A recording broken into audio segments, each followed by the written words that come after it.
the fish are biting. Look. See that? Hey, let's go.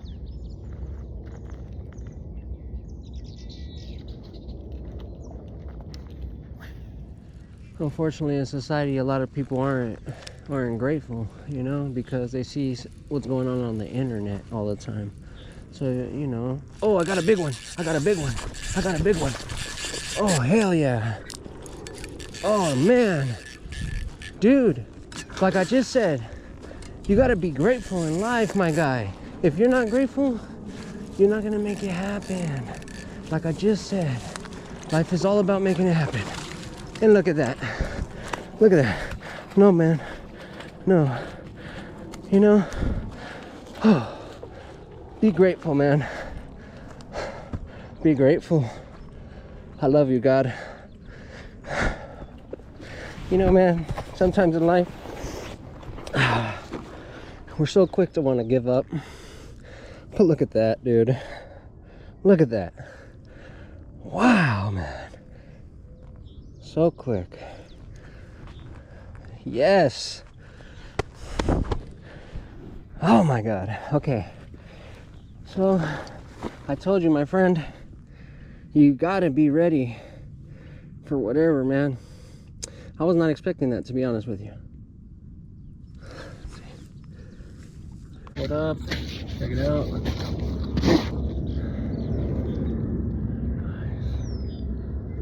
Heck yeah. That's what I'm talking about.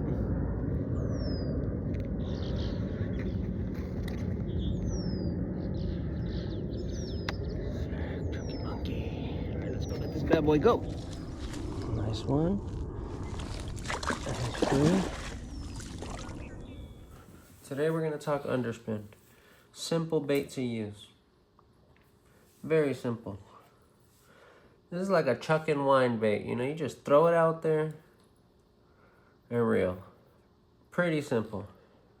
See that? Look at that. Very nice bait.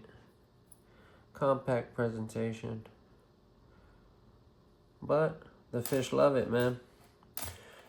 What you're going to look for is you're going to look for schools of shad being pushed up into the shallow or up against the surface where the bass are underneath pushing them up and eating them. The reason you want this is because when you throw it into 1,000 shad, this is going to stand out. And they're going to want this. They're going to go after it because it has a lot of shine, vibration, and realism as well.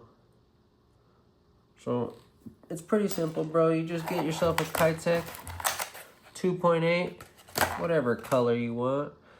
You know, they have a wide variety. This is the original sexy shad.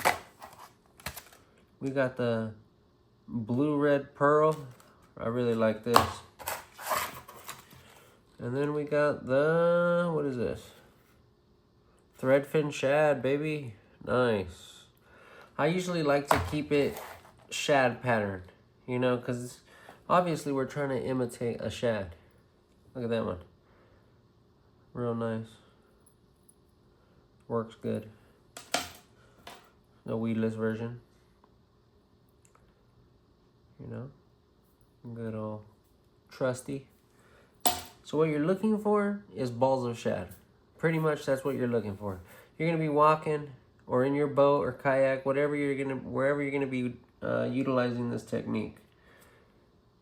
Me, I'm a bank fisherman. You know, I love bank fishing.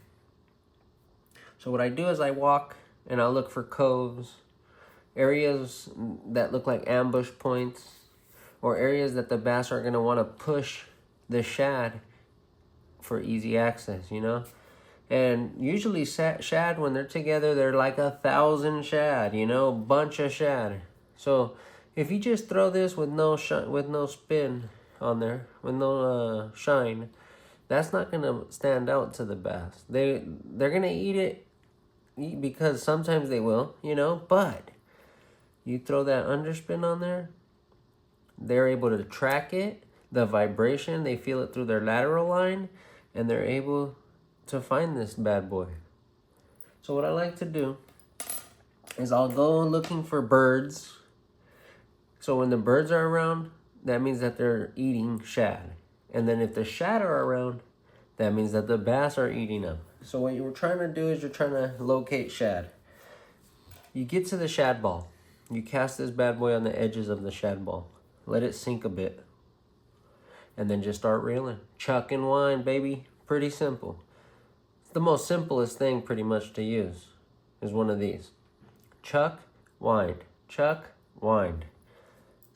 And that's it. And you'll get bit. And that's what I got in the video, and you'll see. Pretty simple. 2.8 Keitech. 1/8 ounce cool bait. You want to get yourself a different variety of colors, you know? And then a variety of colors of this. But don't go too crazy because you're trying to just imitate shad. And that's it, pretty much. Now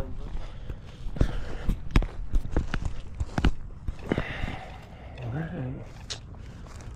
As we keep trying and keep trying. That's life. Someone who's good at fishing, they don't give up. Alright, it's consistency. Consistency and pattern recognition. So, as you come to these spots, you'll kind of learn the layout of the area. As you can see, different structures throughout. This is a predominantly tooly structured place. Stick-ups, secondary points, areas like that. But the problem is, it's very, very pressured. And these bass are pretty smart at this area. And I'm pretty smart. And I wonder if the crappie in this area become like a challenge, like a competitor with them. Because, you know, they be eating shad and all that stuff too. And they're big right here. I caught a bunch of crappie at this point right here. When you're catching crappie on bass lures, that's how you know that they're competing for the same food, right? But dude, oh, there's one. Look at that. Finally, I've been working hard for that little guy. Oh, nice. I'm working hard for that little guy right there. Heck yeah, finally, man. And I told you, don't give up, man. I was close to giving up. Look at this guy. Wow. Wow, look at that. Inhaled, brother. Wow, that's sick. That is sick, man. Look at this. Engulfed. That's why. Always carry pliers, bro. Always carry pliers. I got him now. Little mouth. Little guy. There it is. Look at him. Look at that. Cool. Heck yeah. That's what I'm talking about. When I say don't give up, I mean it, brother. Don't give up, brother. These fish are out to be caught. Right there, look at that. Oh yeah. Cool baits, baby. Cool baits. And we keep it pushing. One more. Oh, look at all those shad. That's why he bit. That's why he bit. I told you. Look, man. The shallows are a good spot to be. This little cove, pretty good spot. But like I said, it could be hit or miss, you know? Some days you get bit, and some days you don't, man. It's just how it goes. It's all part of the game.